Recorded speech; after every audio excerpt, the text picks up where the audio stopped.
Chronological Bible. The first books of Moses.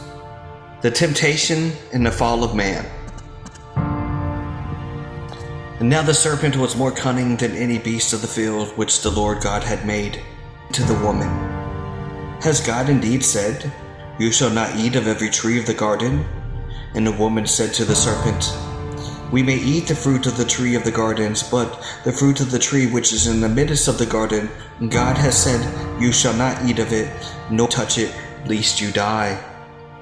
And then the serpent said to the woman, "You will not surely die, for God knows that in the day you eat of it, your eyes will be opened, and you will be like God, knowing good and evil." So when the woman saw that the tree was good for food, and that it was pleasant to the eyes, a tree desirable to make one wise, she took of its fruit and ate. She also gave it to her husband with her, and he ate.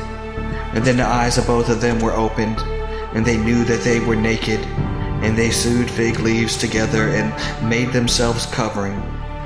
And they heard Lord God walking in the garden of the cool of the day.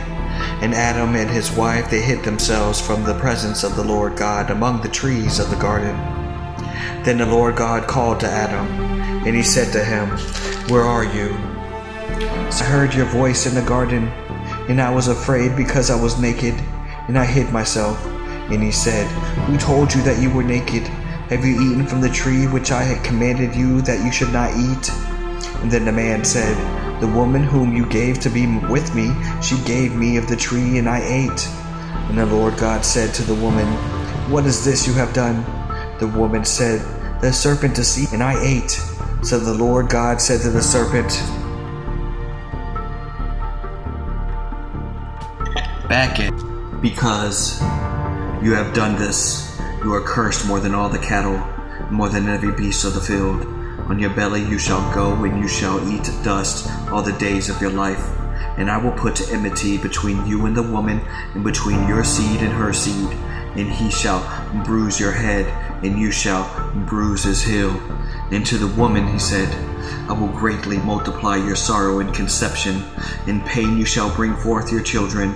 Your desire shall be for your husband, and he shall rule over you." And then to Adam he said, "Because you have heeded the voice of your wife, and have eaten from the tree of which I commanded you, saying, You shall not eat of it. Cursed is the ground for your sake. In toils you shall eat of it all the days of your life.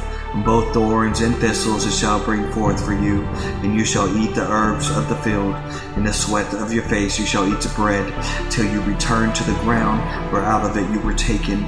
For the dust you are, and the dust you shall return."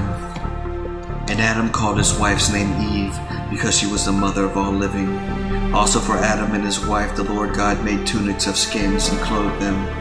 Then the Lord God said, "Behold, the man has become like one of us, to know good and evil.